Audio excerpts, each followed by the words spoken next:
दोस्तों, एक बार की बात है। पहाड़ी के नीचे बसे एक छोटे से गांव में एक जवान लड़का रहा करता था। वह लड़का उस पूरे गांव में अपने आलस्य और कामचोरी के लिए प्रसिद्ध था। सभी गांववासी उसे आलसी कहकर ही पुकारते थे, क्योंकि वह पूरे दिन एक पेड़ के नीचे बैठा रहता, झपकियां लेता रहता और अपने भविष्य के बारे में अच्छे अच्छे सपने देखता रहता। उसके दिन ऐसे ही आलस्य में गुजर रहे थे। लेकिन एक दिन उस गांव में एक बौद्ध भिक्षु पधारे, जो कि अगले 3 दिनों तक उसी गांव में ठहरने वाले थे। बौद्ध भिक्षु गांव में भिक्षा मांगते, दिन भर लोगों को उपदेश देते और रात्रि में गांव के बाहर बने बौद्ध मठ में विश्राम करते। बौद्ध भिक्षु जब भी भिक्षाटन के लिए जाते और भिक्षा लेकर वापस लौटते, तो वह हर बार उस जवान लड़के को उसी पेड़ के नीचे लेटा हुआ देखते। बौद्ध भिक्षु 2 दिनों तक ये सब देखते रहे और वो समझ गए कि यह लड़का मानसिक आलस्य का गुलाम है। तीसरे दिन जब बौद्ध भिक्षु भिक्षा लेकर वापस लौट रहे थे, तो वह उस लड़के के पास गए, जो कि अभी भी उसी पेड़ के नीचे लेटा हुआ था। भिक्षु ने लड़के से कहा, बेटा, मेरे पास तुम्हारे लिए एक काम है। मैं चाहता हूँ कि तुम पहाड़ी की उस चोटी तक जाओ और वहाँ से मेरे लिए एक पंख लेकर आओ। लड़के ने लेटे लेटे ही अपना सिर पहाड़ी की तरफ घुमाया और उसकी सबसे ऊंची चोटी तक अपनी नज़र दौड़ाई। उसके बाद उसने बौद्ध भिक्षु की तरफ देखा और उपहास उड़ाते हुए कहा, यह असंभव है। मैं उस पहाड़ी की शिखर तक नहीं जा सकता। मैं बहुत आलसी हूँ। बौद्ध भिक्षु ने मुस्कुराते हुए कहा, अरे लेकिन मुझे जिस पंख की तलाश है वो इस पहाड़ी की शिखर में भी नहीं मिलेगा। वो तो इस पहाड़ी की दूसरी तरफ एक गुफा के अंदर मिलेगा, जिसके लिए इस पहाड़ी की शिखर तक चढ़कर दूसरी तरफ नीचे उतरना होगा। लेकिन वह कोई साधारण पंख नहीं है। ऐसा पंख तुमने आज तक कहीं नहीं देखा होगा। वो एक बहुत ही दुर्लभ सुंदर पंख है, जो अपनी रोशनी बिखेरता है। भिक्षु की इन बातों से उस लड़के के अंदर उत्सुकता जागी। उसने आज से पहले ऐसे किसी पंख के बारे में कभी नहीं सुना था और ऐसे रोमांचक सफर के बारे में सोचकर वह अंदर से उत्साहित हो उठा। इसलिए उसने भिक्षु की चुनौती को स्वीकार करने का निश्चय किया और वह पहाड़ी की तरफ चल पड़ा। लेकिन चढ़ाई बहुत लंबी और कठिन थी। जल्दी लड़के का शरीर थकने लगा, सांस फूलने लगी और शरीर से काफी पसीना बहने लगा। लेकिन फिर भी उसने चलना जारी रखा। वो जैसे जैसे ऊपर और ऊपर चढ़ते गया, उसे प्रसन्नता और उत्साह की अनुभूति होने लगी, जिसे उसने आज से पहले कभी महसूस नहीं किया था। जब वह कड़ी मेहनत व लंबे प्रयास के बाद पहाड़ी के शिखर पर पहुंचा, तो वह पूरी तरह से थक चुका था, लेकिन वह बहुत खुश था। उसके अंदर से आत्मसंतुष्टि का एहसास हो रहा था। उसके चेहरे पर योद्धाओं जैसी मुस्कान थी, जैसे उसने कोई युद्ध जीत लिया हो। उसने पहाड़ी के शिखर से नीचे देखा। उसके सामने एक बहुत ही मनमोहक दृश्य था। उसने अपने अंदर एक उपलब्धि की भावना महसूस की, जो उसने आज से पहले कभी नहीं की थी। लेकिन असली चुनौती आगे थी। लड़के को पहाड़ की दूसरी ओर उतरना था और उस गुफा को ढूंढना था, जहां पंख मिलने की बात कही गई थी। नीचे उतरना और भी ज़्यादा मुश्किल व खतरनाक था, क्योंकि ढलान ज़्यादा खड़ी थी और चढ़ाई के समय लड़का कई बार लड़खड़ाया और गिरा भी था, तो वह डर भी उसके अंदर था। लेकिन बौद्ध भिक्षु को पंख लाकर देने के वादे की वजह से वह लगातार आगे बढ़ता रहा।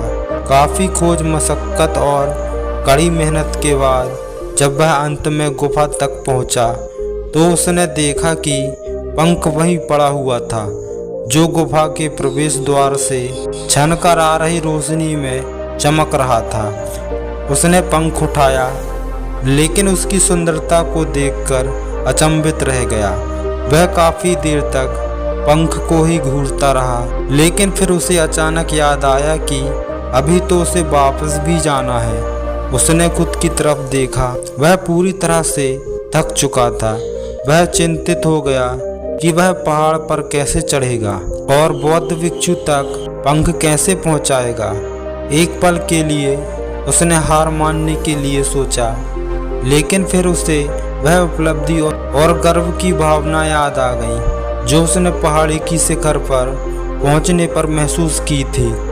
उसे एहसास हुआ कि उसके अंदर इस सफर को दोबारा पूरा करने की ताकत और दृढ़ संकल्प है। वह दोबारा पहाड़ी पर चढ़ने लगा। उसकी मांसपेशियों में दर्द हो रहा था, पैर कांप रहे थे, फेफड़े फटे जा रहे थे।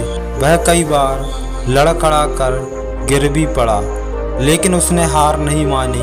वह खुद को आगे बढ़ाने के लिए लगातार प्रेरित करता जा रहा था। अधिक प्रयास और घंटों की कड़ी मेहनत के बाद जब वो बौद्ध भिक्षु के पास पहुंचा और उनके हाथों में वह पंख रखा, तो उसकी खुशी का ठिकाना ना रहा। उसे महसूस हुआ कि उसने आज अपने आलस्य पर काबू पा लिया है और कुछ महत्वपूर्ण करके दिखाया है।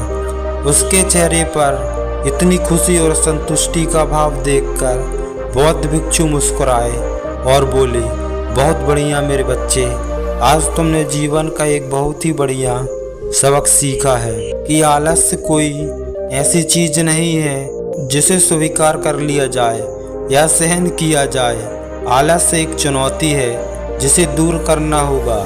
ये एक बाधा है जिसे पार करना होगा और आलस्य को खत्म करने के लिए तुम्हें अपना पहला कदम उठाना ही पड़ेगा। अपने लक्ष्य की ओर चलना ही पड़ेगा और तब तक चलते रहना पड़ेगा जब तक तुम अपनी मंजिल को हासिल नहीं कर लेते।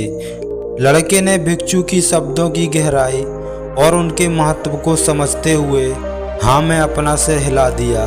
आज उसे एहसास हुआ कि वह हमेशा से बड़ी और महान चीज़ों को करने में सक्षम था, लेकिन उसके आलस्य ने उसे रोक रखा था। अब वह जानता था कि उसके पास अपने रास्तों में आने वाली किसी भी बाधा को दूर करने की ताकत और दृढ़ संकल्प है।